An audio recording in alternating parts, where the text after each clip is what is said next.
2019 বিশ্বকাপের champion England সবশেষ one day বিশ্বকাপে চ্যাম্পিয়ন তকমা নিয়ে খেলতে নেমেছিল, কিন্তু সেই বিশ্বকাপটা তাদের একেবারে দুঃস্বপ্নের মতো কেটেছে। পুরো বিশ্বকাপে তারা আসলে ভালো করতে পারেনি, ব্যাটে বলে কোথাও আসলে পারফর্ম করতে পারেনি। শেষ পর্যন্ত তারা আসলে গ্রুপ পর্ব থেকে বিদায় নেয়। এইবারও যখন ওয়ানডে টি-20 বিশ্বকাপটা হচ্ছে তখনও তারা চ্যাম্পিয়ন তকমা নিয়ে খেলতে নামছে, কারণ 2022 যে টি-20 বিশ্বকাপটা হয়েছিল সেখানে তারা পাকিস্তানকে হারিয়ে চ্যাম্পিয়ন হয়েছিল। এই চ্যাম্পিয়নরা যখন এই টুর্নামেন্টটা শুরু করে তাদের শুরুটা কিন্তু ভালো হয়নি, কারণ হচ্ছে বৃষ্টির কারণে তাদের একটা ম্যাচ পরিত্যক্ত হয়েছে স্কটল্যান্ডের বিপক্ষে। তারপর থেকে কিন্তু আর একটা ম্যাচ খেলেছে তারা অস্ট্রেলিয়ার বিপক্ষে, সেই ম্যাচটা কিন্তু তারা জিততে পারেনি। দু ম্যাচে তাদের পয়েন্ট হচ্ছে মাত্র 1 পয়েন্ট। টেবিলে তাদের অবস্থান একেবারে নিচের দিকে, কারণ এই এই এই গ্রুপ থেকে ইতিমধ্যে কোয়ালিফাই করে ফেলেছে অস্ট্রেলিয়া এবং 2-এ আছে পয়েন্ট টেবিলের স্কটল্যান্ড, যাদের কিনা 3 ম্যাচে 5 পয়েন্ট। তাদের খুব সম্ভাবনা আছে এবারে সুপার 8-এ যাওয়ার জন্য, যেখানে একটু গ্যারাকলে পড়ে গেছে বর্তমান চ্যাম্পিয়ন ইংল্যান্ড। এখন কথা হচ্ছে, সবারই প্রশ্ন উঠছে, সবারই কথা হচ্ছে যে ইংল্যান্ডকে আদৌ এইবারে সুপার 8-এ যেতে পারবে কিনা। যদি যেতে চায় বা যেতে পারে সেক্ষেত্রে আসলে কী কী করতে হবে, কী কী পরিকল্পনা তাদের আসলে আটতে হবে, কী করলে আসলে তাদের সুপার 8-এর সম্ভাবনা যাওয়ার মানে সম্ভাবনাটা আসলে বেশি বাড়বে। এখন যে জিনিসটা যেটা হচ্ছে যে দেখুন, এই গ্রুপে যেটা বললাম যে অস্ট্রেলিয়াতেও 3টা ম্যাচে 3টা জয় পেয়েছে, 6 পয়েন্ট, তারা কোয়ালিফাই করে ফেলেছে। তাদের আরও একটা ম্যাচ বাকি আছে, সেই ম্যাচটা তারা স্কটল্যান্ডের বিপক্ষে খেলবে। গ্রুপ পর্বের শেষ ম্যাচ তাদের ওটা, স্কটল্যান্ডের জন্য সেটা আসলে শেষ ম্যাচ। সেই ম্যাচে তাদের আসলে হারানোর আসলে কিছুই নেই, কারণ যদি সুপার 8-এ কোয়ালিফাই করেছে তারা হয়তো সেক্ষেত্রে আসলে নতুন কয়েকজন ক্রিকেটারকে বা বেঞ্চের দু একজন ক্রিকেটারকে তারা আসলে পরখ করে দেখতে পারে এরকম একটা ম্যাচ। এদিকে আবার স্কটল্যান্ড যদি ম্যাচটা জিতে যায় সেক্ষেত্রে কিন্তু দ্বিতীয় দল হিসেবে এই গ্রুপ থেকে সুপার 8 কোয়ালিফাই করবে হচ্ছে স্কটল্যান্ড। যেহেতু অস্ট্রেলিয়ার সাথে খেলা, এই জেতার চান্সেসটা স্কটল্যান্ডের তুলনামূলক কম। আর ইংল্যান্ডের ক্ষেত্রে যে সমীকরণটা সেটা হচ্ছে যে আপনার যেহেতু 2 ম্যাচে 1 পয়েন্ট মাত্র, তাদের পরবর্তী যে দুটো খেলা আছে আজকে রাতে 1টা বাজে বাংলাদেশ সময় 1টার সময় তাদের খেলতে হবে হচ্ছে ওমানের বিপক্ষে। তারপরে একটা যে ম্যাচ আছে সেটা হচ্ছে নামিবিয়ার বিপক্ষে। শক্তিমত্তায় কিংবা কাগজের কলমে ইংল্যান্ডের চেয়ে অনেকটা পিছিয়ে থাকবে ওমান এবং নামিবিয়া, যেহেতু তাদের বিপক্ষে আসলে তাদের জয় পাওয়াটা খুবই স্বাভাবিক ব্যাপার।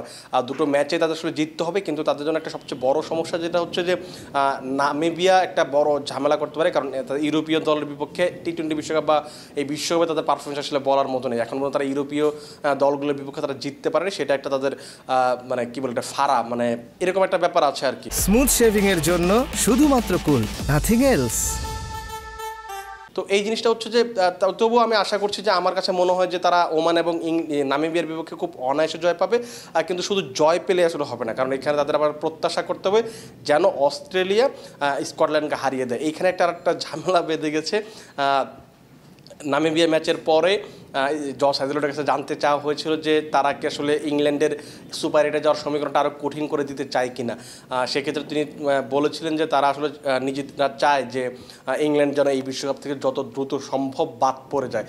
সেক্ষেত্রে কিন্তু আসলে যদি ইংল্যান্ডকে তারা বাদ করতে চায় সেক্ষেত্রে কিন্তু তাদের আসলে স্কটল্যান্ডের বিপক্ষে হারতে হবে। শুধু যদি হেরে যায় তখন ইংল্যান্ড কিন্তু বাদ পড়ে যাবে, স্কটল্যান্ড কিন্তু দ্বিতীয় দল হিসেবে সুপার 8-এ কোয়ালিফাই করবে। এইটা নিয়ে আসলে সবচেয়ে বড় ঝামেলাটা তৈরি হয়েছে এখন পর্যন্ত।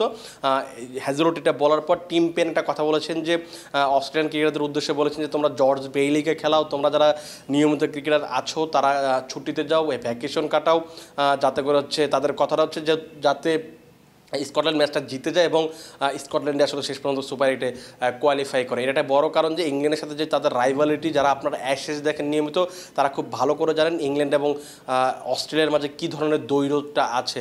এবং এই জিনিসটা নিয়ে একটা বড় যে ঝামেলা তৈরি হচ্ছে যে হ্যাজেলউড এই কথাটা বলার পর কিন্তু নতুন একটা গল্প মনে পড়ছে বা পুরনো একটা অতীত স্মৃতি একটা মনে পড়ছে। সেটা হচ্ছে আপনাদের মনে থাকার কথা, অনেকের মনে থাকার কথা, যেহেতু ওই সময় যারা বিশ্বকাপ দেখেছেন 1999-এর একটা বিশ্বকাপ ছিল ইংল্যান্ডে। সেই বিশ্বকাপে ওল্ড ট্রাফোর্ডে একটা ম্যাচ ছিল ওয়েস্ট ইন্ডিজের বিপক্ষে। সেই ম্যাচে নিউজিল্যান্ডকে বাদ দেওয়ার জন্য সেই ম্যাচ তারা আসলে মন্থর ব্যাটিং করে বা ধীরগতির ব্যাটিং করে। সেটা ঘটনাটা কী ঘটেছিল, ওয়েস্ট ইন্ডিজের বিপক্ষে তারা 111 রান তারা করছিল, যেখানে 25 ওভারে খুব সম্ভবত তারা 83 রান তুলে ফেলেছিল। তারপরের যে 28 রান প্রয়োজন ছিল সেই 28 রান তুলতে তারা 15.4 ওভার খেলে ফেলে, এবং যার কারণে হচ্ছে রান রেটের কারণে মন্থর ব্যাটিংয়ের কারণে কিন্তু রান রেটের যে একটা ব্যাপার থাকে সেই কারণে কিন্তু নিউজিল্যান্ড শেষ পর্যন্ত সেই বিশ্বকাপ থেকে বাদ পড়ে। এইরকম যদি ঘটনাটা এইবারও ঘটে, এইটারও চান্স আছে অবশ্যই। যদি স্কটল্যান্ডের বিপক্ষে এরকম কিছু ঘটে সেক্ষেত্রে কিন্তু অধিনায়ক যে মিচেল মার্শ তিনি কিন্তু 2 ম্যাচের জন্য নিষিদ্ধ হতে পারেন। এখন ব্যাপারটা হচ্ছে তাদের নিজেদের কথায় তারা নিজেরা ফেসে যাচ্ছে, কারণ দেখুন একটা দল আসলে অন্য একটা দলের বিপক্ষে হারতেই পারে, নর্মালি খুবই নর্মাল ব্যাপার। যে যেমন আপনি দেখুন ইউএসএ পাকিস্তানকে হারিয়ে দিয়েছে, বাংলাদেশকে তার আগে সিরিজ হারিয়েছে, কালকে ভারতের বিপক্ষে খুব ভালো খেলেছে। তো সহযোগী দেশগুলো যে আসলে বড় দেশকে হারাবে না ব্যাপারটা এরকম না, হারাতেই পারে। কিন্তু আপনি যখন আসলে এই যে পাবলিকলি যখন আগেই বলে ফেলেছেন তখন কিন্তু নিজেদের কথাই আসলে এদের ফেসে যাচ্ছে। কারণ আপনি যখন আগেই বলবেন যে আমরা এই ম্যাচটা হারতে চাই বা আমরা আসলে মানে যে কোনোভাবে হোক স্কটল্যান্ডকে সুযোগ করে দিতে চাই, তখন কিন্তু আসলে ম্যাচটা আসলে ফিক্সিংয়ের পর্যায়ে চলে যায়। আপনি যদি ম্যাচ ফিক্সিং করেন তখন আচরণবিধি ভঙ্গর দায় কিন্তু আপনাকে আসলে নিষিদ্ধ হতেই হবে।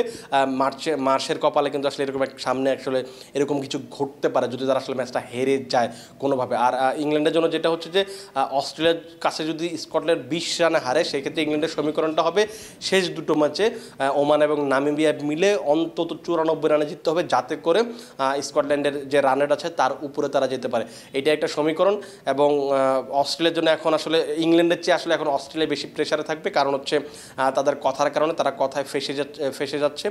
সেটা যদি আসলে হয়ে যায় তখন কিন্তু আসলে অস্ট্রেলিয়ার উপর একটা কালো ছায়া বা কালো মানে তাদের ইতিহাস ঐতিহ্যের উপর কিন্তু একটা কালো দাগ পড়ে যাবে। সেটা কিন্তু আসলে আমি নিশ্চিত যে অস্ট্রেলিয়ানরা এটা কোনোভাবেই চাইবেন না, যদিও তারা ইংল্যান্ডকে আসলে সুপারের রাউন্ডে দেখতে চায় না। ইংল্যান্ডের প্রধান কোচ যিনি ম্যাথু মড তিনি বলেছেন যে তার মনে হয় যে জশ হ্যাজেলউড কথাটা আসলে মজার ছলেই বলেছেন। তিনি হ্যাজেলউডকে খুব ভালো করে চেনেন, কারণ তিনি যখন নিউ সাউথ ওয়েলসের কোচ ছিলেন তখন তিনি হ্যাজেলউডকে কোচিং করিয়েছেন, তো তিনি ভালো করে জানেন। তার কথা হচ্ছে মজার ছলে আমরা আসলে বিশ্বাস করতে চাই, কারণ ক্রিকেটে আপনি যখন এই ধরনের পরিস্থিতি তৈরি করবেন যে ম্যাচটা আসলে ফিক্সড হয়ে যাচ্ছে তখন আসলে ক্রিকেটার আনন্দ থাকবে না, মজা থাকবে না। আপনি আসলে ক্রিকেটার দেখে আর আসলে সেই তৃপ্তিটা পাবেন না, যেটা আপনি আসলে যে ক্রিকেটের যে আনসার্টেনিটিটা থাকে সেইটা কিন্তু তখন আর থাকবে না। আমি নিশ্চিত যে অস্ট্রেলিয়া আসলে এইভাবে ভাবছে না, হয়তো মজার ছলে কথাটা বলেছে, কিন্তু আসলে যতক্ষণ আসলে ম্যাচটা হচ্ছে, যতক্ষণ আসলে ম্যাচের রেজাল্টটা দেখা যাচ্ছে ততক্ষণ পর্যন্ত আসলে বলা যাচ্ছে না। তবে ইংল্যান্ডের জন্য একটা সমীকরণটা আসলে কঠিন, তাদের আগে এই রান রেটের ইকুয়েশন বাদ দিয়ে সবার আগে তাদের জিততে হবে। সেটা যদি জিততে পারে আর সেই ক্ষেত্রে তাদের সুপার 8-এ কোয়ালিফাই করা সম্ভব। আমার কাছে মনে হয় ইংল্যান্ডের জন্য খুব ভালো সম্ভাবনা আছে। সমীকরণটা একটু জটিল, একটু কঠিন, এখনও অনেক কিছুই এদিক সেদিক হতে হবে। তারপরও মনে হয় যে ইংল্যান্ড এবারের সুপার 8-এ কোয়ালিফাই করবে দ্বিতীয় দল হিসেবে। দর্শক আপনারা কিন্তু কমেন্ট বক্সে জানাতে পারেন যে ইংল্যান্ডের সম্ভাবনা কতটুকু, ইংল্যান্ডকে আদৌ এই টুর্নামেন্টের সুপার 8-এ কোয়ালিফাই করতে পারবে কিনা, নাকি গত যে ওয়ানডে বিশ্বকাপ হয়েছে যেমন সেখানে যেমন গ্রুপ পর্ব থেকে বিদায় নিয়েছে এইবারও আসলে তেমন কিছুই ঘটবে কিনা। আপনারা কিন্তু কমেন্ট বক্সে জানাতে পারেন। আপাতত ভালো থাকুন, সুস্থ থাকুন এবং ক্রিকেট ফ্রেন্ডের সাথেই থাকুন।